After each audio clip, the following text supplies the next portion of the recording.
On this week's delicious episode of the Fine Dining Podcast, Septemburger. Let's go. Whataburger versus In-N-Out. 34 times I think I had In-N-Out in the 92 days I was here. How is there a 4-star review that's like, it's like eating in hell? From this point forward, the word cheese will be bleeped because Michael finds it offensive. Hello, and welcome back to the Fine Dining Podcast, the search for the most mediocre restaurant in America. I'm your host, Michael Ornelas, and Septemburger rolls on. We are in week 2. Last week on the kickoff show, I covered 5 restaurants. We saw Rally's advance over Steak and Shake. We saw Culver's go down to Freddy's Frozen Custard and Steak Burgers. And I revisited Whataburger, giving it a score, putting it against this week's restaurant, the number 5 seed, In-N-Out Burger. I went to In-N-Out with foodie extraordinaire. By way of New Jersey, he is an LA-based producer. He's worked with Tastemade. His name is Raj Rawal, and he loves In-N-Out. I do love In-N-Out. It is so important to me as living here now almost over 12 years, and it is just like the most comforting hug that you can have. It's insane. Well, what's interesting is it's up against Whataburger in the first round, and that's what I grew up with. That was my warm hug growing up. So we'll get into it later. We'll see how it does. But because this is a Septemburger episode, instead of doing 2 parts, we're going to squish it all like one, nice burger and just chomp it all down in 1 week. So I am going to be doing a standard review, but when we get to the burgers, I will be saving the round 2 and 3 burgers for my Patreon. You get a free episode. All you have to do is follow the Patreon, but it is free to everybody. At the end of the month, you can hear the semifinals and finals of the Septemburger tournament, see how it went. So I am excited to get to it. We will be reviewing In-N-Out on 3 criteria. We'll be talking about its atmosphere. We'll be talking about its service. And we'll be talking about its food. Delicious, Raj. Still hungry. Are you? I could eat like 10 more of those burgers and still be satisfied. Fine dining party of 2. And I will say, I am still looking for the most mediocre restaurant. Don't get me wrong. Just because Septemburger is a tournament pitting things against each other in the name of good, I am still your guiding light of mediocrity, and we are trying to find that perfect 5.00 dining experience out of 10. Is it In-N-Out? Our table is ready, so let's go find out.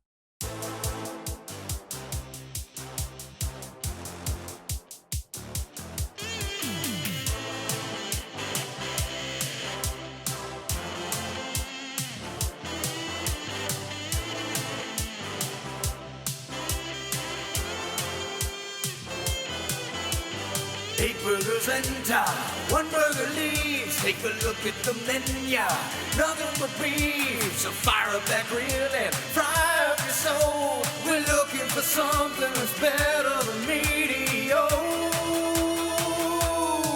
It's time for a burger September. Yes, it's time for the test. There can only be one. Thank God for burger September. Yeah, we're looking for some perfection. Just be the best burger that you can be. Somewhere between heaven and ecstasy. I can see that hunger, it's in your eye. You're going for glory with a side of fries. Septemburger!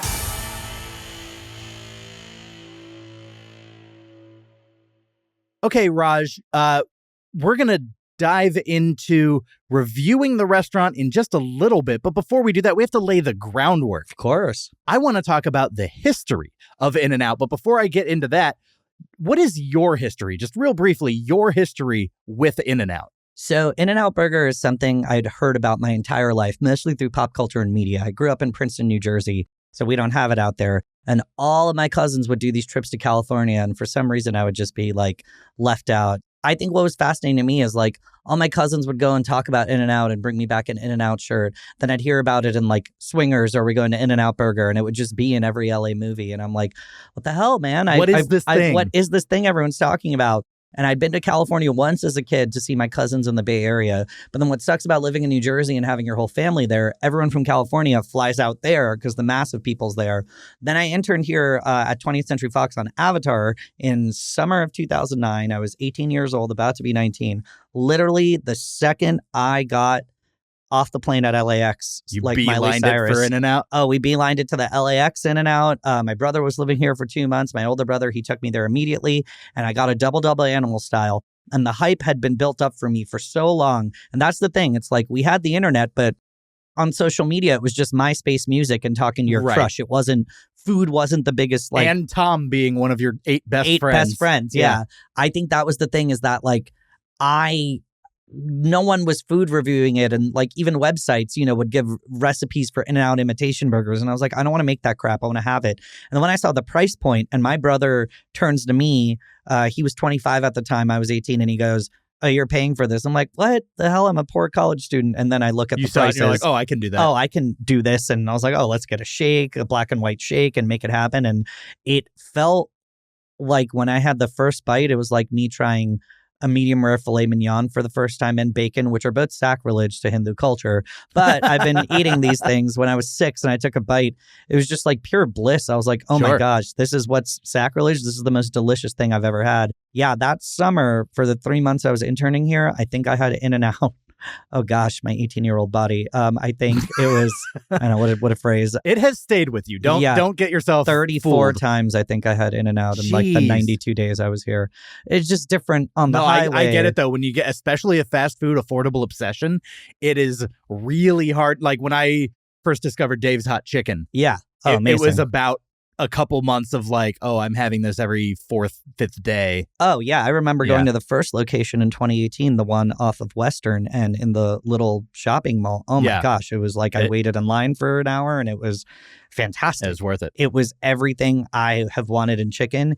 In-N-Out is everything I wanted in a burger, because I, for the life of me, only had Burger King, McDonald's. Shout out Wendy's. I do love Wendy's. Love Wendy's, because Wendy's was technically the only fresh, not frozen burger I had. Should I put Wendy's in next year's Septemburger bracket? I think they are the deserving mainstream nationwide fast food franchise, because a junior bacon cheeseburger at Wendy's is life affirming, and it's just phenomenal. Even with inflation dollars on it is so good. All right, I'll declare it now.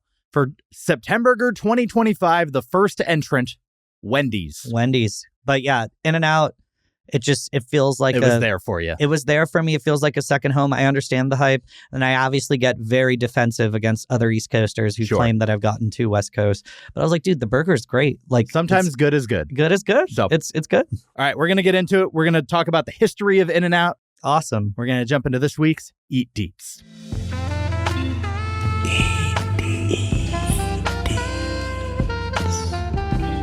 Eatery details.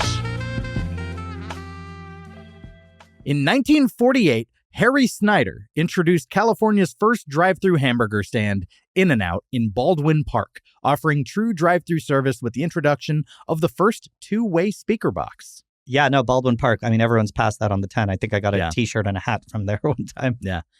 Snyder, along with his friend Charlie Nodden, pooled $5,000 to establish the first In-N-Out eatery in Baldwin Park, California, allocating most funds to building the establishment. So most of them were structural. That's where the $5,000 went. And that's really not that much to start a restaurant. I wish you can build anything for $5,000. That's actually phenomenal and mind-blowing to hear. That's crazy, right? Every day before dawn, Harry Snyder personally visited meat and produce markets to handpick fresh ingredients for the burgers, while his wife, Esther, managed all the accounting for the restaurant from their home nearby. I'm like talking through, like, I'm trying to push down the burps that are building up because we did just eat. Oh, yeah. In 1954, the iconic In-N-Out Arrow made its debut, replacing the original No Delay sign, with associates adopting slogans like, "The arrow points to pride," and "We all work under the same arrow." Love the pride part. I live in West Hollywood, so I'm pro pride. Yeah. The first animal-style burger was created in 1961 in response to customer requests, featuring mustard-cooked beef patties with hand-leafed lettuce, tomato, pickle, extra spread, and grilled onions. served on pink butcher paper for a more appealing dining experience in cars. I think anytime you add pink to an aesthetic, it gives a positive affirmation or things are all good. Look at the success of the Barbie film. That's Sure. the move. Yeah. Pink has never taken over more than it did in 2023. By the it way. was the Yeah. pink's best year, I think, in like 50 years, Yeah. maybe. Now, elaborating on the animal style, the famous animal style option on In-N-Out's secret menu originated from late-night customers referred to as animals by In-N-Out workers due to rowdy behavior in parking lots. A manager, while making a customized burger with lettuce, tomato, mustard cooked patty, pickles, extra spread, and grilled onions, shared the creation with a customer who loved it, leading to the name Animal Style. I gotta say, my favorite Kesha album, and I just saw her live, is Animal, her debut with the hit anthem TikTok. So I'm all aligned with this. I feel like Kesha's audience at an In-N-Out, they'd be like, yeah, they're animals. They're animals. Yeah, Yeah, yeah. Love it. In 1963, In-N-Out responded to customer demand by officially adding the Double-Double burger to the menu after initially inviting guests to try a Double-Double with a store banner. So, it was originally just like here's a crazy idea, and then it became a menu And then item. you did, yeah. I mean, that's how you kind of get hype going. That's like the original PR machine right there. Yeah. Get that one banner. It's like a pop-up, but all it is, hey, we put on one more patty. Yeah. Always committed to customer satisfaction, In-N-Out introduced Collectible Glasses in 1970, featuring character, movie, and holiday themes, marking the beginning of a long-running promotional campaign. The collectible glasses were sold at only 29 cents with a Pepsi. These are now highly sought-after collector's items, though only the Christmas and Indiana Jones Temple of Doom glasses display the In-N-Out name. That's so fascinating that they were doing. And see, I wouldn't even know because I'm like obsessed with watching old advertisements for McDonald's and fast food ads. This is what I do in my free time. I'm not cool.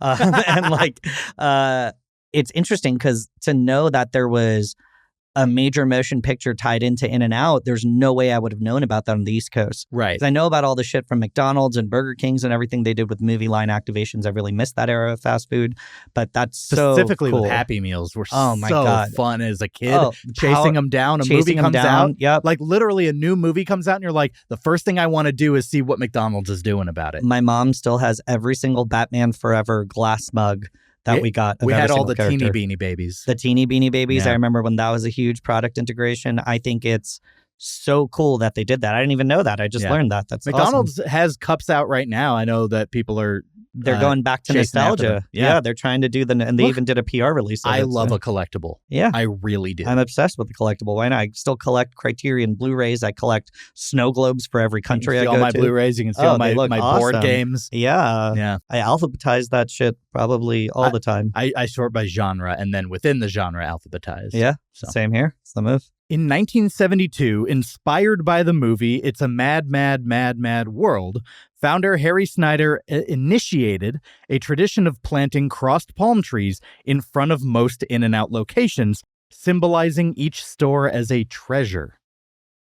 Crossed like Christian Like cross? I don't know if it's Christian cross or just crisscrossing. Because they're Crisscrossing. still growing. Oh, and they still have the taller palm trees that kind of crisscross yeah. at some suburban locations. That's super fascinating. Yeah. I thought you were going to say they did a product integration with The Godfather in 72. Wouldn't that be fun? That would have been unbelievable. Yeah. They just start serving cannolis. Cannolis and I'm going to make him a burger he can't refuse. It writes itself. In 1974, In-N-Out launched its cookout department with a grill loaded onto a pickup truck, serving venues and events such as schools, churches, charities, weddings, birthdays, and concerts, with more than 10 fully self-supported cookout trucks and 125 associates. I love that, but you said cookout, and my mind goes to the North Carolina fast food franchise Cookout, which is just an unbelievable holy place Yeah? for a cookout tray with the shake, They're the burger, a burger fries, place? burger, fries, dogs, tenders. You could get a Cajun wrap as a side, tenders as a side, hush puppies as a side, a hot dog Should as I a put side. them in next year's Septemburger? 100%. They're based in Atlanta, Nashville, North Carolina, South Carolina. All right, you heard it here. For Septemburger 2025, cookout is the second official entrant. The only reason I have Twitter is to tweet at Cookout to tell them to come to the West Coast. And I don't know if it's a materials thing, but it is the best deal, a Cookout tray. And like the milkshake options are, I think, like over 70 or something. And it's all drive through. And it's just, oh God, one of the best. I'm getting excited. The In-N-Out's still getting to me now. I want In-N-Out and Cookout together.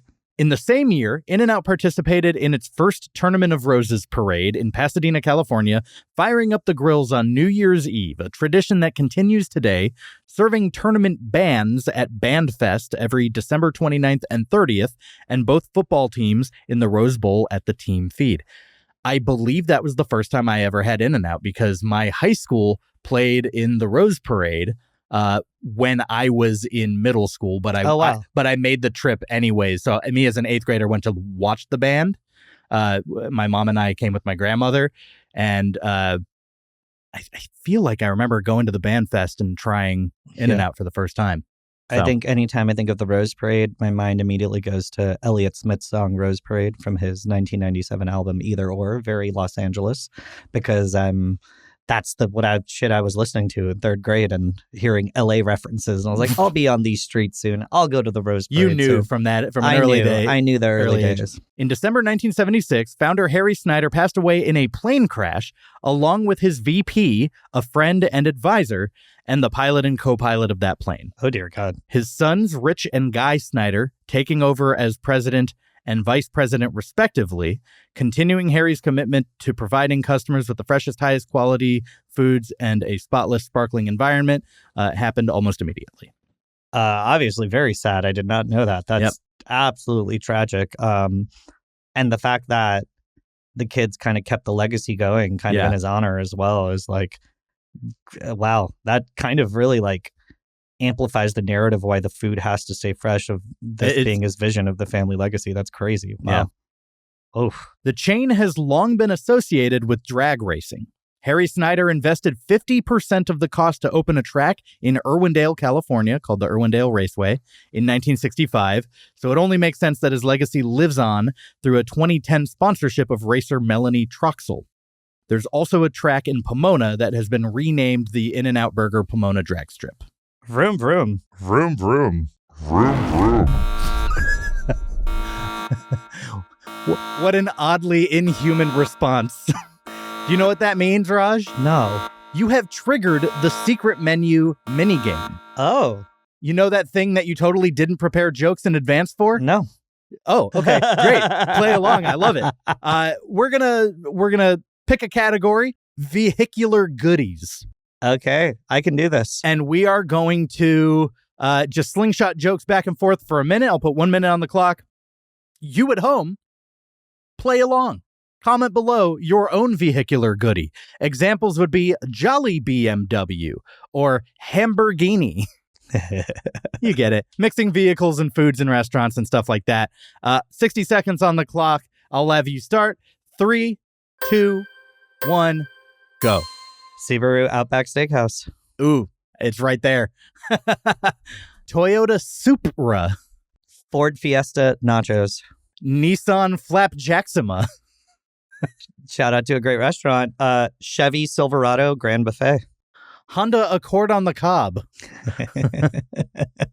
Nissan Alta Macarons. Toyota Spamry. Subaru Chicken Forester Soup. Banana Splitsubishi. Kia Sporage.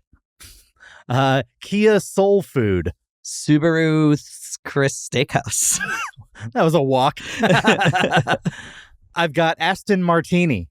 That one's great. That's rolling right off the tongue. Right. I'm going to do a cop-out, and it's the most cop-out, but I need to do it because a few still exist. Chevys. Oh. Yeah. All right. Benny Honda. Ooh. Oh, my gosh. Oh, that's really, really good. And that'll do it for the secret menu.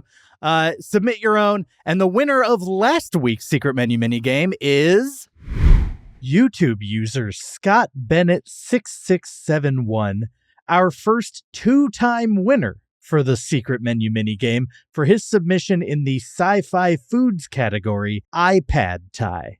You know, like iPad and pad Thai. It's good. Anyways, you win a free t-shirt, Scott. Go ahead, DM me at Fine Dining Podcast or email me finediningpodcast@gmail.com. Everyone else, thanks for playing and better luck this time. In-N-Out discreetly includes Bible verses on the bottom of their cups and wrappers, a practice initiated by Rich Snyder, son of founder Harry Snyder, in the late 80s. So it actually wasn't there for the first 30 plus years of the company's existence. Oh, so Papa Snyder Was already gone. and not about the Jesus quotes. No. Underneath. No. Super fascinating. Yep. And by the way, they don't, we'll talk about it more later, but they don't really put verses. Yeah, it's not verses. It's just like you have to. It's homework. Yeah, as we talked about, it's homework. Yeah. John 3:16, and I'm like, Austin 3:16 of WWF. John 3:16 says, "I just kicked your burger." Yeah, there we go. Right. Yeah. In 2014, a replica of the original hamburger stand was opened in Baldwin Park, California, showcasing the company's heritage and history. I pass it all. I've taken pictures with it. huge fan. I think it's a tourist mark. I've never been driving on the 10. It's great. It's really cool. On December 12th, 2023, in conjunction with its 75th anniversary, In-N-Out Burger celebrated opening its 400th location in Meridian, Idaho, marking its expansion into its 8th state, with operations now spanning California, Nevada, Arizona, Utah, Texas, Oregon, Colorado, and Idaho. Good for Idaho. I've never shout out Idaho. Never been. I did a road trip in 2021 where I went the entire perimeter of the country. I went here to Florida, to New York, to Seattle, and down. Oh, wow. And I stopped in Coeur d'Alene, Idaho, giant lake city. Oh, okay. It's like a paradise you didn't know existed. It's gorgeous. Oh, wow. I didn't even know there's I know there's a lake in the middle. Literally a city over a gigantic lake. Oh, wow. All about that. It's all lakeside property and What's stuff. it called? Coeur d'Alene. Coeur d'Alene, Idaho. Like C''OER or something. Coeur d'Alene? Yeah. Oh, dang. Now I got to get there. In-N-Out Burger's special sauce recipe has remained unchanged since the restaurant opened in 1948, with many attempting to replicate it. Like special sauce as in meat. Like their spread. Like Thousand Island dressing and a bunch of other accoutrements that I can put together to make fun. Secret sauce. World-renowned chef Gordon Ramsay has been known to enjoy a double-double from an In-N-Out Burger, highlighting the appeal of its burgers specifically. It would be so freaking hilarious if he did a Kitchen Nightmares, Gordon Ramsay Hell's Kitchen, and actually went into it In-N-Out even as a parody bit to do that. But then also, I just think do they even need more PR? Because they don't. This is our last organic PR place that we have. I know. Of word of mouth. Yeah. They don't need ads anywhere. And they expressly, that is their approach, is word of mouth. They don't feel like they need to do these big elaborate tie-ins and stuff. Radio, social media, and some linear ads for West Coast blocks. That's all they do. Yeah. In-N-Out Burger's secret menu includes items like the 4x4, allowing customers to customize their orders beyond the standard menu offerings. Additionally, In-N-Out Burger has a secret menu featuring items like side of prepackaged yellow chilies, root beer float, bun donuts, and the option to add pepperoncinis to your burger. And I actually printed out the secret menu of In-N-Out. Do they have monkey style on there? I don't see monkey style. Monkey style is when you could get fries in a double-double with peppers in it, at least in 2014 when I tried it out. Yeah. Yeah, on here it's got, this is called the not-so-secret menu. Yeah. Items that can be ordered but are not on the menu. The 4x4, 3x3, the Flying Dutchman, which is a double-double meat and cheese only, no bun. Oh. It's basically you remember when KFC did the meat is the bun. That's the Flying Dutchman. Oh, okay. Animal style, which is mustard fried, extra spread, grilled onions. Protein style, your burger wrapped in lettuce. Yep. A grilled cheese, which is just no meat. You can get a shake as a large. You can get a Neapolitan shake. You can get a black and white shake, which is just mixing flavors and stuff. Root beer float. I love that they'll do a root beer float. I didn't even know they do that. I want a shit. Or a cherry Coke float. For a cherry Coke float. Yeah. Cheerwine float is what I get at Cookout every time, along with a milkshake. Yeah. I need to stop eating. Arnold Palmer, a lemon up. 7-Up and lemonade. Oh, whoa there. And then a bunch of topping options. Chopped chilies, pickles, mustard fried, cold where it's just uncooked. It's kind of taking the world by storm right now. It's going viral that everyone's getting cold. Yeah. It's like doing a backyard burger. ketchup and mustard, cut in half, tomato wrap. And when I say cut in half, it's like literally they have a presentation style, like they have a protocol for it. Yeah. Like obviously places can do this for you, but In-N-Out literally has like, this is our procedure of how we present a cut in half burger. Onions, raw chopped onions, grilled onions, whole grilled onion, extra toast, light toast, no toast. You can get your French fries, animal style cheese fries, well done, medium well, light well, and light. And you can get a paper hat like I'm wearing and stickers. So you can get stickers? You can get stickers. Yo, I need to get some stickers. Yeah. God, got to decorate my laptop now. The average tenure for an In-N-Out manager is 14 years, while part-time associates typically stay for 2 years, which is significantly longer than the industry average. I think we were just talking about it.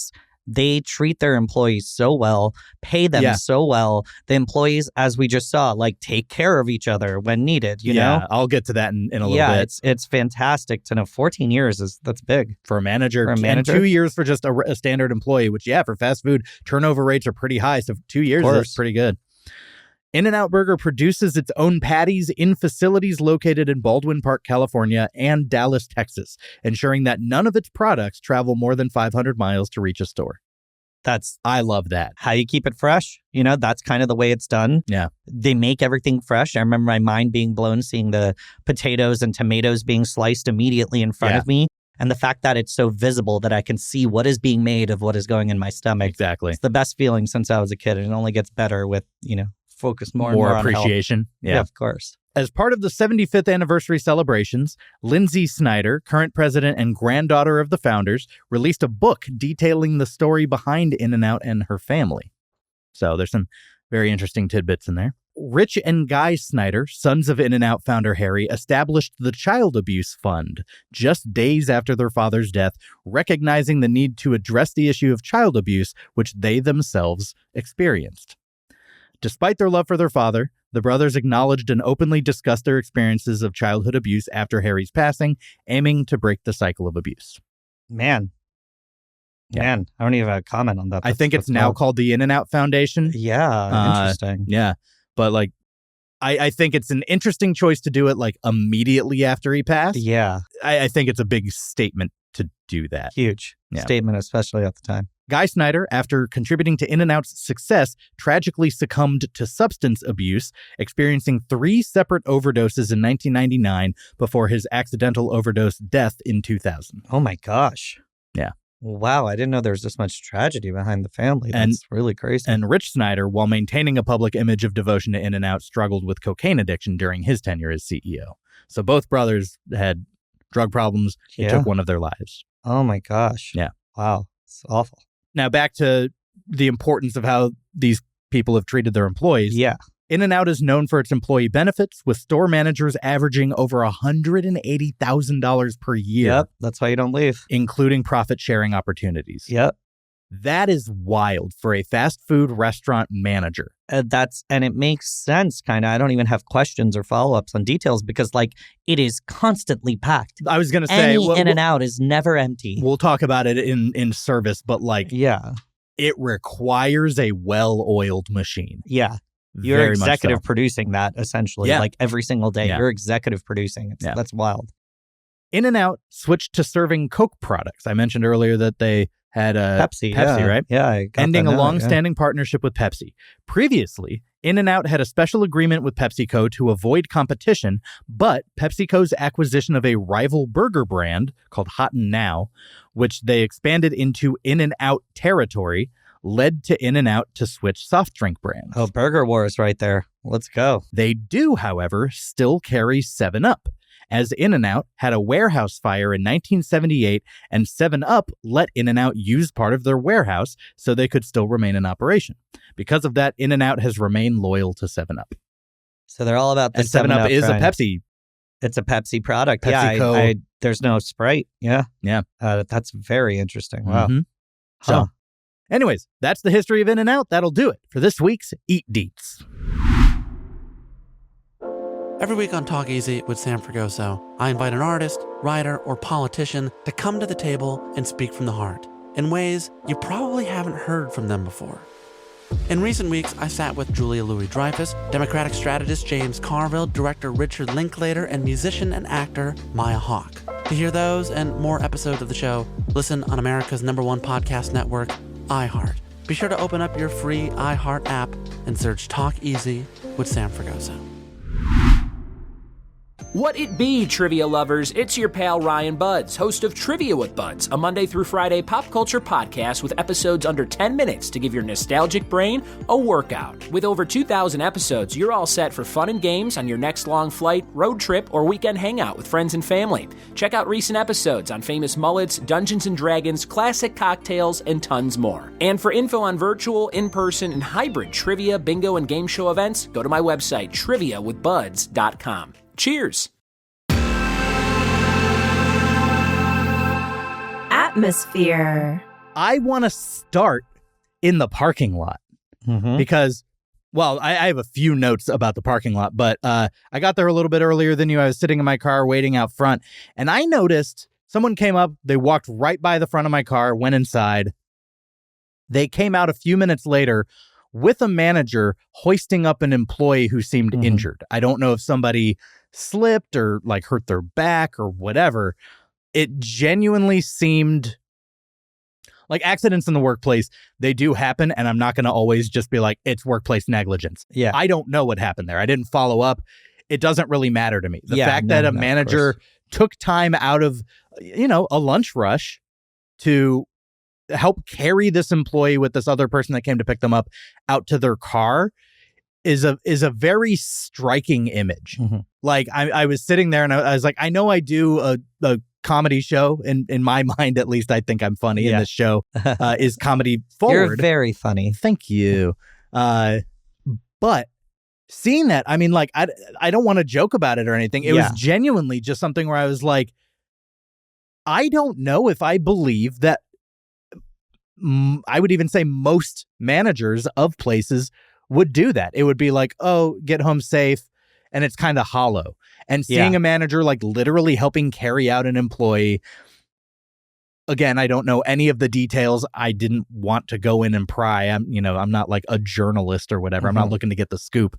But it really impacted me and like set the tone for this meal of like, I really like the service team here, but I do consider this like an atmospheric thing because it was an observation in the parking lot. No, of course. I think it just shows that they are a team and they take care of each other. And all the employees are just so kind. I'm greeted every in and out I've been to.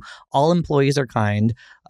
They're very just fast, ready to go. I think that's the thing. There's not a dull moment in what they're doing their jobs. They're all very good at what they do with their jobs. When I get greeted at the register, it's a great feeling. They're so fast. They say hello. They ask how the day's going. And they're always smiling and super nice. And they know the line is so long. And my gosh, I just want to make like a documentary about like a drive-through and like the drive-through in and out crew that takes, or I've never in my life seen people that take orders in lines and walk around doing that.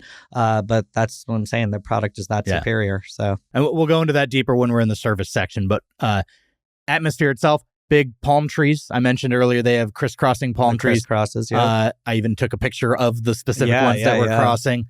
And then you go inside, and you and I were talking about it. Every in and out feels so clean. It's so, even the Hollywood one, which nothing should be clean in Hollywood, but the one on Sunset Boulevard. Well, at least the expectation shouldn't be clean, but that is like one of the stacked, probably top 5 most popular in and outs in America. And it is so clean. Every time I'm in there, everything looks new. You were just saying some of these shelves or walls look like they're 2 weeks old because of how well they clean them. Well clean they are. Yeah. There's a bulletin board with like merch behind a glass case with like t-shirts, which is like you can get the t-shirt behind the counter. Socks you can order online. I was like, oh, you won't carry the socks in person. Yeah, they won't have the socks there. And then the black t-shirts is also online. I own a black t-shirt myself. Okay. Yeah, and then just a constant hustle and bustle of customers. Like the name In and Out is apt. Yeah. There are people coming and going nonstop. It's truly impressive how fast they process them, but it does mean you're never getting a quiet meal at In-N-Out. Never. So if you're the type of person who's bothered by, I won't say loud, I wouldn't say it's obnoxious, but a constant hum of conversation and of, the order being called over the microphone. Like, you're always hearing, 67, your order's up. 67, 68. always 69. 69. Just counting. I'm just counting. That's all I'm doing. Just doing the count. Finishing up 70. Do the next 70. And then count backwards. 69 again. And it's just, it has all the potential to be chaos. And even though we weren't today, if you are in an In-N-Out at its busiest, it is overwhelming. Yeah. It is an overwhelming time. So if you don't like crowds, stick to the drive-thru. It can always get really crazy. I mean, the LAX In-N-Out one, I remember I went 2 minutes after it opened, right leaving the airport, picking up my wonderful sister-in-law. And she's like, I'm craving In-N-Out. And we went, and I was like the third car in, and I felt so good. We were literally in and out in like 3 to 4 minutes. Yeah. And it was the best. I was like, oh my God, I feel like I conquered, Best like, day checked something ever. off in Los Angeles. Yeah. I like did that. It's just like the rapture happened. Yeah, Like, right? Half Right. of all people are gone. You're like, oh, the lines for In-N-Out aren't Lines too for bad. In-N-Out aren't that bad, right? The decor here, it's a lot of like clean white tile with red accents of palm trees and Yep. stuff like that, which it's sleek. Yeah. They made a choice. Palm trees are the In-N-Out thing. Mm-hmm. Neon yellow, red, white. Red, white. Those are the colors. And theming matters so much. Oh, it's everything. It's what makes the fact that each In-N-Out looks the same makes me feel comfortable versus like, I don't know what the hell's been going on with the McDonald's gentrification of like making everything gray and yellow and like losing the Industrial. architecture, just the industrial, like, I don't know. It feels like I'm in like a feeling depressed. Like, do you want me to feel depressed going to McDonald's? I already know I'm making a Yes. poor choice by Yes, they doing this, do. but like, it's delicious. That's why I'm there. And with In-N-Out, it has this like 1950s, like minimalist retro feeling to it, Yeah. but it's kept that going. And it doesn't need to change it. Why would it? They get to keep No. it clean. They don't need to add extra accoutrement. They don't have to do another Happy Meal or anything. Yeah. You are there because the product is so damn good and it resonates with Yeah. people ages 3 to 103. And then I'll mention one customer. I just saw a guy who like looked kind of like a tough guy Yeah. who had like the tat sleeve. armband Yeah. sleeves that make it look like you have tattoos. Yeah. Which just like for his vibe, I found very funny. Yeah. But he was there for the food. Like I said, everyone of different wakes of life could have been doing anything else on a Thursday afternoon in Los Angeles and Yeah. chose to go to In-N-Out. Everyone's got to eat and everyone's there together. Yeah. My notice was like, I saw there was the art that was behind you, which I loved. Hated that it You was. had a weird gripe. Yeah, Yeah. it was 113 out of 200. So I'm like, oh, I felt special seeing this piece of LA art. So you're telling me there are 199 other pieces, other places. I don't know where. Yeah. You can't just put LA art at an In-N-Out in Dallas or Idaho. Well, and that's the thing. There's 400 restaurants, so maybe they made 200 of them, shipped them out to half the restaurants. But Maybe employees took them home. yeah, but also it just doesn't make it feel as special when it's out of 200. Give me a 1 of 5. Give me a 1 of 5 because then I would have like done, and it would have been my excuse to eat more In-N-Out, a scavenger hunt to see where the other 5 Well, there's are. already like 6 or 7 paintings in this one. Yeah, yeah. So, I mean, I guess you could scavenger hunt for like which one, like, are there any 1 of 200s Yeah. that are like, it's the first one The of first one, yeah. That'd be neat. But regardless, creating this weird scarcity culture around the In-N-Out In-N-Out art, is I'm going to give it an award. I'm going to say it is way too much. This is yeah. Raj, do it. It's stupid. Like no one's. It's way too much. I mean, don't get me wrong. I would frame one for those in my apartment in a second. I'd probably You're have that. the problem. You're I why was they're like, doing it. I would probably have it at my wedding. Like I wanted an In-N-Out truck so bad at my wedding. yeah. But since it was like a Hindu wedding, I was like, okay, I can't have beef products here. But like, you know, I always think of this is the end. In-N-Out truck's out in 4 minutes, you know? Yeah. And I'm like, oh, that would have been a great idea.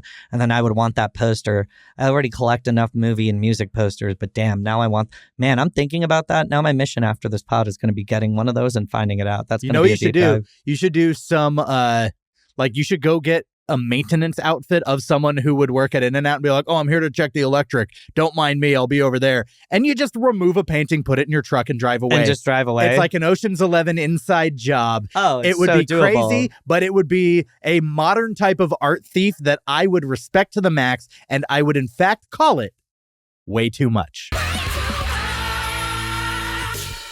Oh, that works. One of my best friends did something similar. He dressed as a sanitation worker at the Waste Management Inn, the golf tournament, also known as the Wasted Management Inn.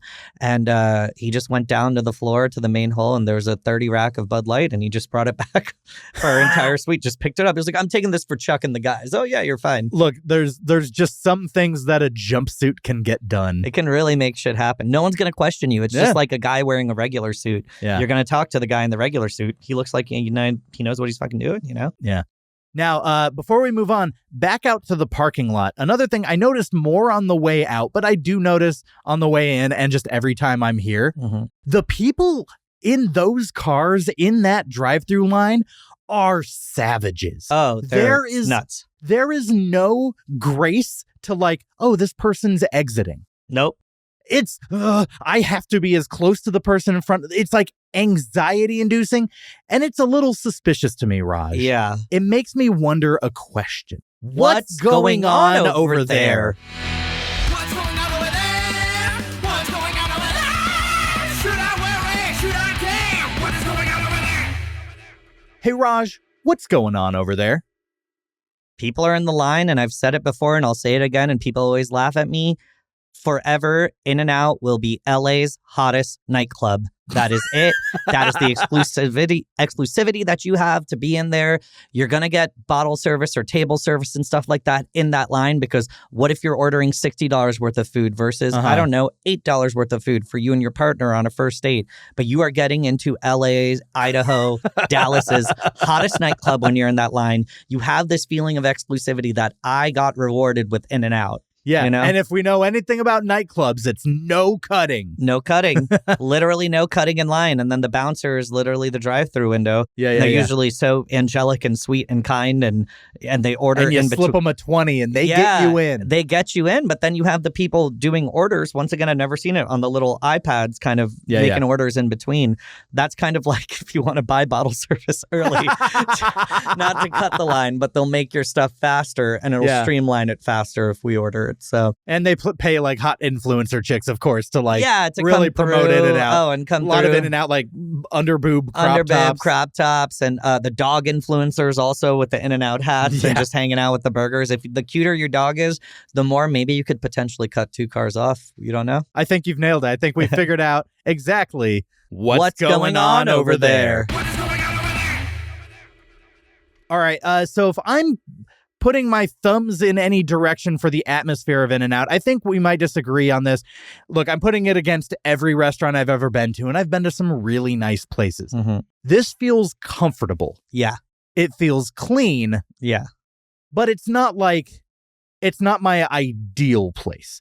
I'm going to say, look, it's not bad by any. It is clean. It is solid. But to me, it is the epitome of thumbs in the middle. It is not positive or negative to me. It is just, it's there. It's well done, but it's there. I would go same, neutral in the middle, but a marginal thumbs up because of how clean it is and how it stays consistently clean. Like, I don't want to eat in a Burger King. I don't want to eat in the Wendy's on Sunset in Hollywood. But you don't mind eating inside of an In-N-Out. I love eating inside of an In-N-Out, outside of an In-N-Out. I think it is part of the experience. In-N-Out in your car with the car trays, also part of the experience, because I'm doing it in the In-N-Out parking lot. But it's just like a feeling of you go to In-N-Out. I feel like it's one of the last fast food place like destinations. Sure. People are still excited to go to, you know, because people aren't going every day, but you're passing it on the highway, or I don't know, you get good grades on a report card or something. You go to In-N-Out.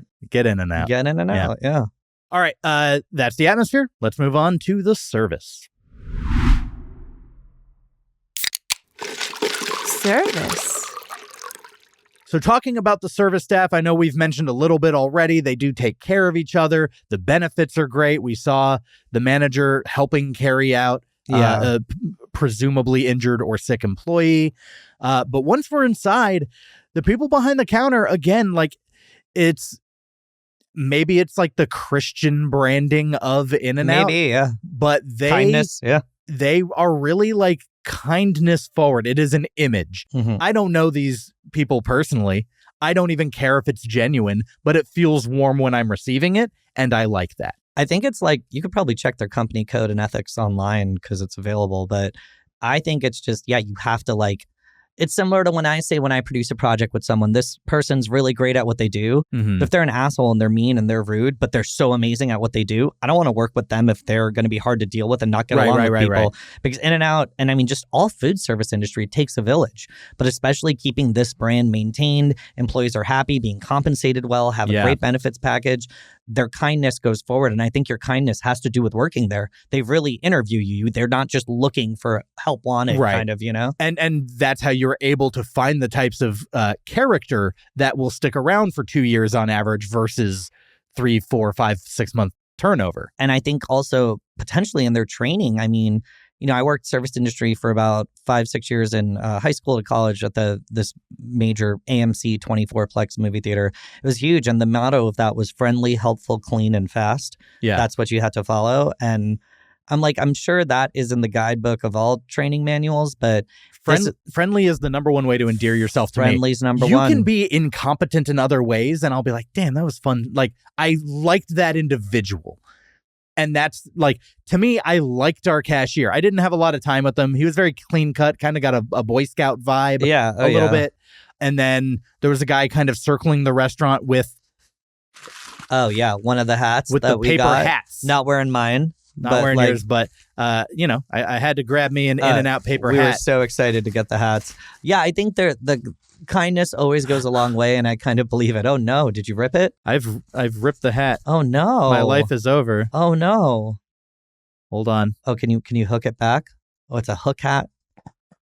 This is so suspenseful. I feel like I'm in an In-N-Out line right now to make sure you succeed with this task. I'll put dramatic music underneath. Yeah, you got to put dramatic music. He's trying to like put it back together right now. He's struggling a little bit. I feel like I'm doing like a dodgeball commentating right now. I feel like Pepper Brooks. Yes, the hat will not be able to see very well, Cotton. Okay, I think he's got it down. Success? Did we reconstruct it? Did we rebuild? Are we rebuilding? Is it like every piece of literature I've read? We will rebuild. We will rebuild. Thanos will return?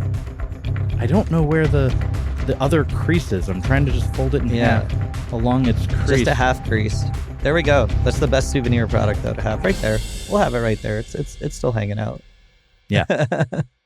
Dramatic. Yeah, right? But yeah, so there's a guy walking around and, you know, it's clearly for kids, but like, you know, us two adult men in our 30s are like, excuse me, sir, would you mind? And he's like, absolutely, here you go. And it gives us a hat and just everyone's friendly. Yeah. And they every smile single and person. They're good to go. And I think everyone's also helping out. Obviously, everyone has their specific jobs, but I could tell all of them are keeping everything clean. Even the kitchen when they want you to visibly look back, but it's like so clean. But the most noteworthy thing to me about the In-N-Out service team is the pace that they keep. Oh, yeah. It's unreal. It's like a sport. It's a sport almost. The inside line and the drive-through line. Mm-hmm. And we went at a time where it wasn't too busy and it was still pretty hopping. But, you know, if you go here anytime after like 6 p.m. until close, which they're open usually till midnight or 1. Yep. The line is to the street. It's even, I remember when I was at Coachella Festival and going to In-N-Out right when they opened at 11:30 and I went at like 11:45, already a line of like 20 cars. Yeah. And I was like, this was further from the festival too. So I was like, oh, wow. I messed up. I should have came right at 11:30. Yeah. So just the fact that they're able to process it, I don't want to dwell too long on service. I'm going to go 1 thumb up. Yeah, I'll go 1 thumb up. I think, you know, this isn't Michelin star, like a team of people, you know, you drop your napkin and they come and they put it back on your lap. Yeah. They don't brush breadcrumbs off your table, but they're actively looking for opportunities to bust trays of things that are done. And everyone just has the right attitude. So 1 thumb up. And they want you out of there in and out because there's other people waiting to sit at tables right now with families and people coming in. For sure. That's why you're right. It is like the most spot on name. Time to move on to the main event, the food. Food. Yum, yummy. So we only got 5 things between us. Yeah. And you didn't have any of my shakes. So you only had 4 things. Mm-hmm. But it is Septemburger time. Yes. We got 3 burgers. We got just the hamburger, just the standard hamburger, the way they serve it, tomato being a big part of it, lettuce, patty, secret sauce. Yep. And all American. And their bun. And we got fries. Well done. We'll get into fries Always in a minute. Pro move. And then For our round 2 burger, if In-N-Out advances, we have the double meat mustard fried toasty bun customization. And then lastly, you got to go animal style. Yep. You got to do animal style with grilled onions on it. So we had a few different variations, but for the sake of suspense, let's talk about the fries first. Yeah. The fries at In-N-Out are a polarizing thing. Oh, yeah. And I am willing to call them trash if you don't get them right. That's why I say they're the healthiest fast food fries in the world, and it's an anomaly because why would you want your fast food fries to be healthy? Yeah. But there's a little hack that so many people, and I feel like it's only foodies and just SoCal and just natives of where In-N-Out is, where you tell them the hack. Get them well done. Always. They put them in for a little bit longer. You get the crisp that the normal fries are missing. They're like borderline soggy. You know when you have a bag of Wendy's fries that sit there a little too long and they lose their form? Yep. In-N-Out does that at double the pace of a Wendy's fry. I would even say triple the pace. It is a bad fry, but when you do well done and it's just about the flavor and you get that crisp, that little bit more texture, it is a marked improvement. It's like a crunch, too, which is what I love about it. That adds a unique element to it. And I've gotten those fries animal style or as fries, and they're just delicious when they're well done. Just as delicious. And they dip really well. Like the crunch of that. No fry pairs better with ketchup. No fry complements the flavor of ketchup better than In-N-Out's fries specifically. Yeah. I would say. Well done fries, yes. And then I also dunked them in my shake of the well done fries. Yeah. And I also dunked it in my shake. The fries well done. I mean, I go 7.5 out of 10. Look, these aren't the best fries I've ever had, but for something that can truly be trash tier to gain that much just by leaving them in a little bit longer. Yeah, I would say the original fries, it's kind of though you're looking at numbers, I would say the regular fries are like a 3 out of 10. 3 out of 10 is just exactly on the where quality, I was going to say. as in not like the materials or ingredients. So I would honestly align completely. I think 7.5 is a great reading. It's like the difference between it gets there, you know? The difference between delivering a baby prematurely and really cooking it to 10 months, to 10 months, right? Making it happen. And it's like, I think those 10-month babies come out great. Oh, yeah. Well, it's like DVD versus Blu, or VHS is the regular fries and Blu-ray HD is the well-done fries. 4K. They're 4K fries. We'll give it the 4K. They're not 3D. But they're not 4K. 3D, but 4K is good. And then I got the black and white shake, which is a secret menu offering. I mean, technically getting well done on your fries is a secret, like if you know sort of thing. The black and white shake is literally just a swirling of their black or their chocolate and then their vanilla. Vanilla, yeah. And it's good. It's really good. I didn't have one, but it's delicious. My only note is just, come on. Like that's literally all I wrote. Just CMON. Come on. No notes. Notes. Look, it's a shake from a 50s style burger joint. Exactly. Like that's where you go for shakes. Yeah. I go to In-N-Out just for shakes sometimes too. Yeah. I don't even need the burger. I just do the shakes. In-N-Out's shakes are worth it. Yeah. In-N-Out shakes are fantastic. They're amazing. 9 out of 10 on this black and white shake. Oh, I'd even go 9.24. Yeah. 9.24. 9.24. Really honing. Yeah. Really honing. Just deliciousness at its, like, it's one of those, I compare the shake similar to like Radiohead's OK Computer or today's thing, Beyonce's Lemonade. Really? You got notes on this? Really? Right. Really? Album that redefined rock and roll and just, what's it called? Music? And the artist that redefined 10 genres and music? Right. Really? Yeah. You don't really need, we could talk critically, but it knows what it is. They know what they're doing. No notes. So now, Septemburger. Let's go. Whataburger versus In-N-Out. This is like just the classic Whataburger versus the In-N-Out hamburger. As is.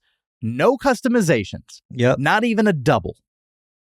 How are we feeling about the single hamburger at In-N-Out? Talk to me. A classic. A true classic. Mm-hmm. I haven't had it in a while because I always go double animal style. Right. Nothing beats the original. It knows and delivers what it wants for people that want standard taste. The tomato is the main takeaway in the burger. The tomato is the thing that they focus on so much.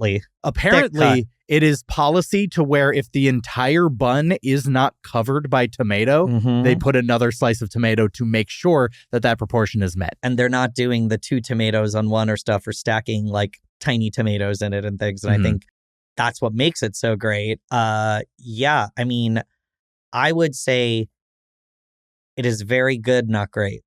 So but it's still delicious. the thing, and this is going to apply to all three burgers, fresh as hell. Yeah, so fresh. In-N-Out might be the freshest burger you can get in fast food. Anywhere. To get a burger that fast, that fresh is diabolical. Like it doesn't exist. So I went 6.84. Mhm. I would say this is in the middle of what I would call good as Mhm. far as a burger goes. But this is just a standard, no frills, no special things burger. Mhm, mhm. Interesting. Mine was 7.79. Okay. Specifically because I was at In-N-Out. I know the materials. And like you said, the freshness and the ingredients that went in, that already is getting 6 points for me.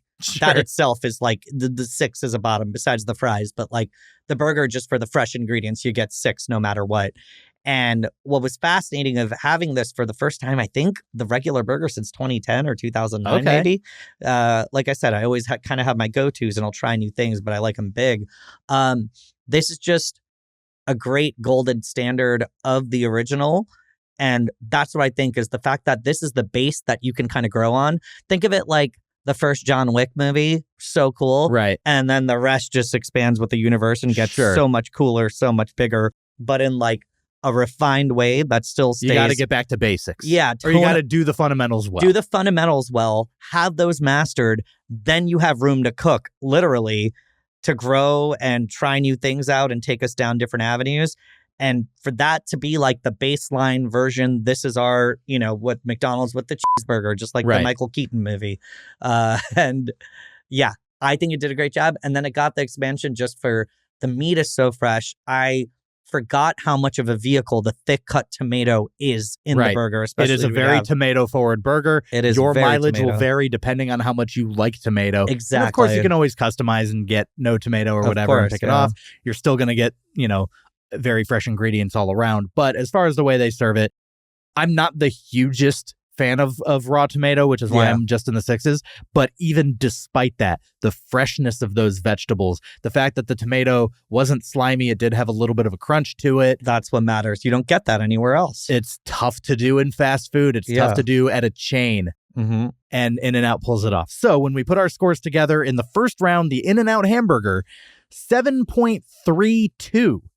Let's go. 7s. Up against Whataburger, and the Whataburger from last week's episode had a 5.72. Oh. In-N-Out advances to the semifinals of Septemburger. Let's go. Stay tuned at the end of the month for free on Patreon to hear In-N-Out versus the winner of the next two restaurants, White Castle versus Shake Shack.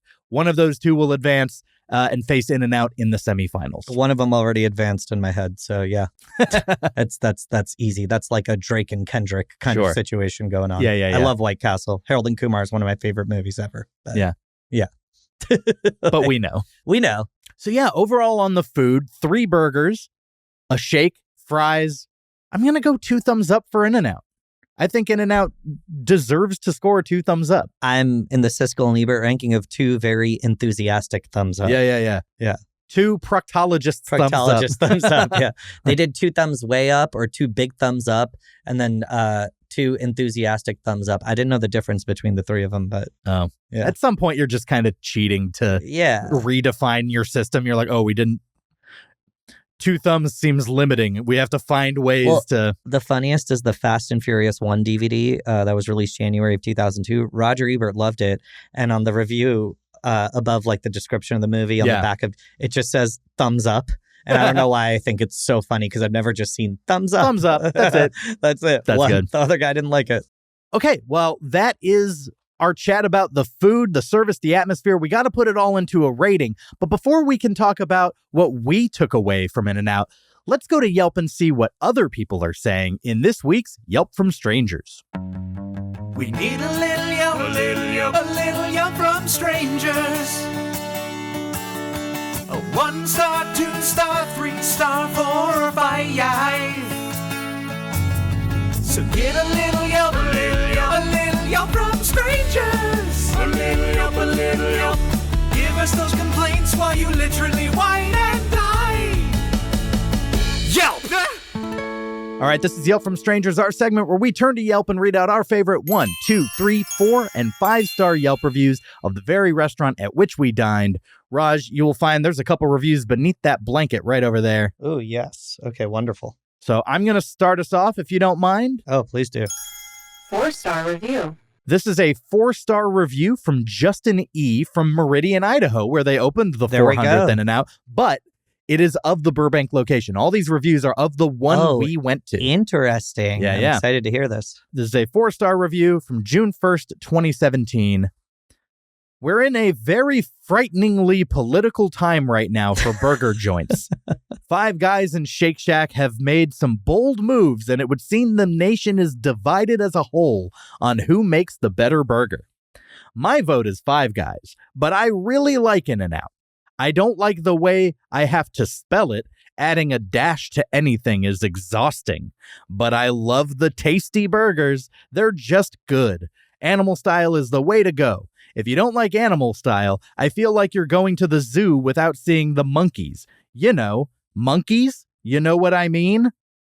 This is a thing that a guy thought out and wrote. I love this. Hey, he's cooking. Anyway, there's a decent parking lot here, and it's nearby a few movie theaters. This particular location is usually very crowded with cars, but it wasn't too crowded with guests. However, it was still crowded enough to feel a tiny bit like dining in hell. Before you freak out, let me explain. In-N-Out could easily turn into a themed attraction where you get to pretend like you're having a meal in the depths of hell. Think about it. There's misery and angst all around you. Numbers are being called out again and again and again and again, seemingly endlessly. Crying kids, grumpy fathers, these are the building blocks of absolute misery. Make it always way too hot inside. Add some random mounds of fire and garbage. Put a surround sound system in with the occasional satanic whisper. And boom, better than Disneyland. You're welcome for the idea, In-N-Out. Now just change your name to Never Get Out, and we're in business. Just don't stop making those fresh, juicy burgers, okay? All right. Love you. Talk to you soon. Kisses. That was a 4-star review. Very, very enthusiastic, very detail-oriented. I loved all of the nouns. How is there a 4-star review that's like, it's like eating in hell? What? He was saying it was Meridian, probably based on Idaho. the Meridian, Idaho. Maybe it's too overcrowded, you know? We don't know. Yeah. You're in your Idaho bubble. 5-star review. Well, I have a 5-star review from June 2nd, 2024. I went with my friend Jesse, and the vibes were lit ASF, which means lit as fuck. And we listened to Geese while eating the burgers. Yes. And one person found it helpful. I want to know, what does it mean you listened to Geese? Did you pull up the sounds of Geese Of on your Geese? phone? Yeah. And Like, play it like... is there a band called Geese? I don't know. I have so many follow-up questions to we listened to Geese while eating. And- yes. And I think that statement, when I was doing this pod, I didn't know about this review. And she said the vibes were lit ASF. Yeah, It goes to my thing that it's LA's hottest nightclub. absolutely. You can go download our full Yelp from Strangers segment at our Patreon. The link for that is in the description of this episode, or you can go to patreon.com/finediningpodcast. And we're now offering a 1-week free trial, so what do you have to lose? Go check it out. People have wild opinions, and we get to read oh so many of them. Thanks. Raj, we have to put all of this together into a score for it to go up on the tchotchke of mediocrity, but before we do that, we need to calibrate your scale, because you haven't been to the 80-ish, 90-ish restaurants that I've been to on my journey so far. Not at all, yeah. So I need to hear you define your 0 and your 10 in this week's Calibration Station. Calibration station, comparing this meal to the best of the worst. Calibration station, chugga chugga chugga chugga choo choo. All right, Raj, let's hear it. What is your 0 out of 10? What's the worst restaurant experience you've ever had in your life? One of the worst restaurant experiences I had in my life was at a place that now it's called, like, it was the Howard Hughes Center Yeah. in Los Angeles, where that nice Cinemark movie theater is. Sure. Movie theater, phenomenal. I don't think the pizza place exists there anymore. And I was 18 years old. I'm such a big Italian-American pizza. Right. Jersey, New York, we have the best pizza in America for a reason. I love the breaded soup that Chicago makes that they called pizza, but I prefer ours. But I had a slice and I was with 3 LA natives and they were telling me, no, this pizza's pretty good. I took one bite of it and then I immediately spit it out in public. We were seeing like the second Transformers movie or something. Was it like a pronounced like Bleh? Was it like a spit take or was it like a bleh? It was like a hawk thua, like that girl. It was like a Yeah. Like I was like, oh my God, what is that? What the hell is this shit? And why did this cost like at the time $5.50, still a lot for a slice, but like what the hell was that? I couldn't. I put pepper on it. I put red pepper on it. I put chili oil, and then I basically couldn't save it. No, I went into the restaurant and I said, hi, do you have Frank's Red Hot Sauce? Do you have ranch? Yeah. Can you put those in like a little cup for me and mix them? Cool. And then I just drank the cup of ranch and French. No. And I was like, like a chaser. I needed this out. And I'm grateful now LA's on a great trajectory with pizza right now. We've been at a great place. We're not in the 2009 times. But holy shit, I have never had worse pizza in my entire life. And I love LA. It's now my city. But oh my God, I was so East Coast coded. Like, yeah. F this. Oh my God, what's wrong with them? This is the easiest thing. This is the easiest thing that you can't mess up. Then I learned about the water and the dough and all that stuff. All right. Terrible. 0. So that's your 0. What's your 10? My 10 for dining experience. This is any restaurant anywhere that you've ever eaten at. It's called La Farallon in Baja California, or in Cabo, Mexico, which I think is in Baja California.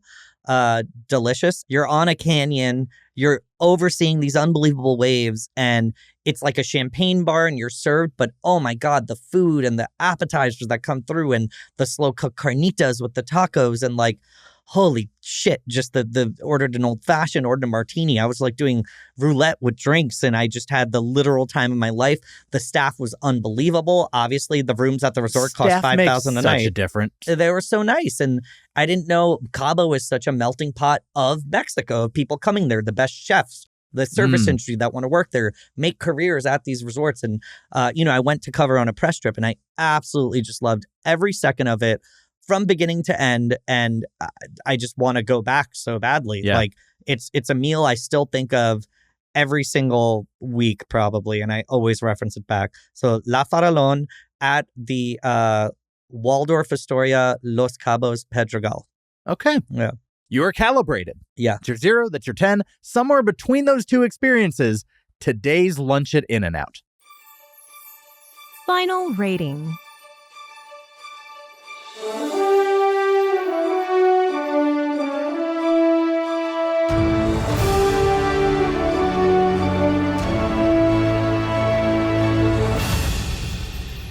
I will go first. Yeah. I think you have more love for In-N-Out in general. Yeah. But it is on an upswing with me. I have been eating there a little bit more as like Casually. It is one of my defaults now, as opposed to like before it'd be like every once in a while I'd have In-N-Out. Now it's in the rotation. Yeah. Protein style does wonders. So for me, in In-N-Out, I say it's above average. All things considered, fast food just to me isn't hitting the heights of, like a Farallon, like you said. Yeah. So you'd love that place, by the way. I love food, dude. Yeah. I absolutely would. It's whatever the opposite of unlovable is what lovable. That's what I was going to say, the opposite of unlovable, you just take away the un. It's in the word. I always use, since like an old Derek comedy bit on YouTube when Childish Gambino started, I always go, no, that is not good. That is quite the opposite of what is good. I'm going to say In-N-Out. When you put it all together, well-oiled service machine and good food, but at the end of the day, a busy tourist trap place where a lot of the customers, especially in the drive-thru, are a little bit on edge. They feel like they're in like a Jerry Bruckheimer blockbuster, just like they're on a mission to go somewhere. Yeah. I'm going to go 5.47. Okay.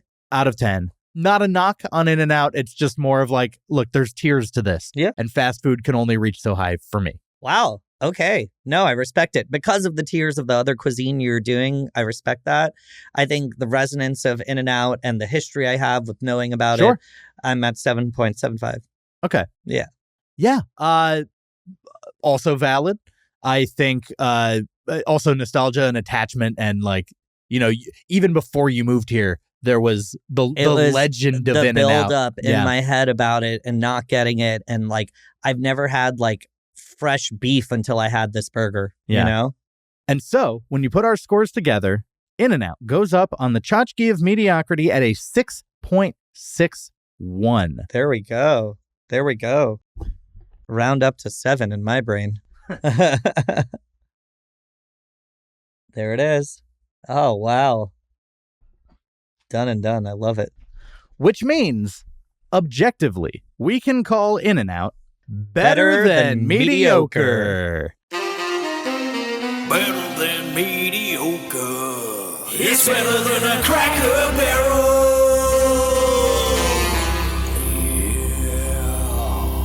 Raj, we didn't find the most mediocre restaurant in America, but even if we had, Septemburger has to continue. It does. So next week, I'm going to the number 8 seed, White Castle.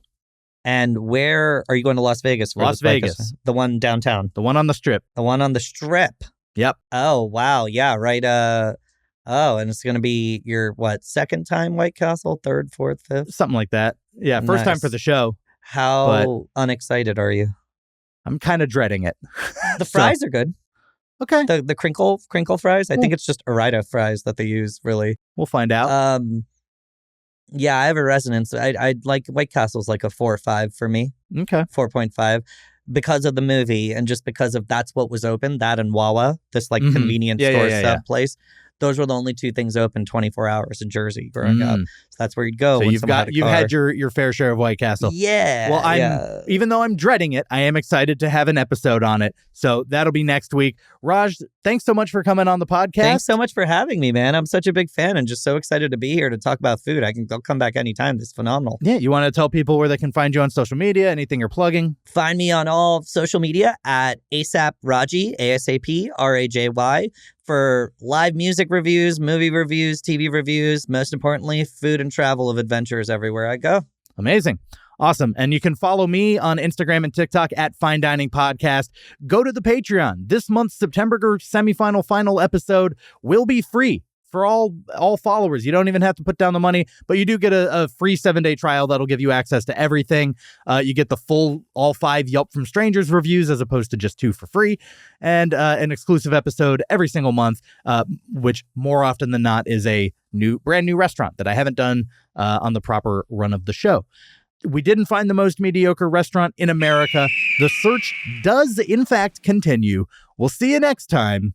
Have a fine day. The search continues. We still need the perfect 5. The search continues. Like and subscribe. The search continues. Our journey did not conclude. The mother effing search continues. Write us an iTunes review. And hey, while you're at it, why don't you go ahead and make it 5 stars, huh? Come on. Follow us on TikTok, the same on Instagram, all the socials at Fine Dining Podcast. We have a website, finediningpodcast.com. Buy our t-shirts, then put them on.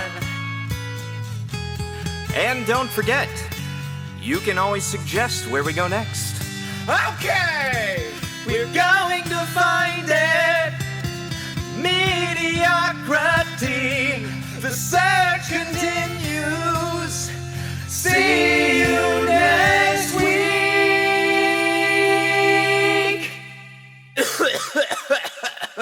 Hurt my throat a little.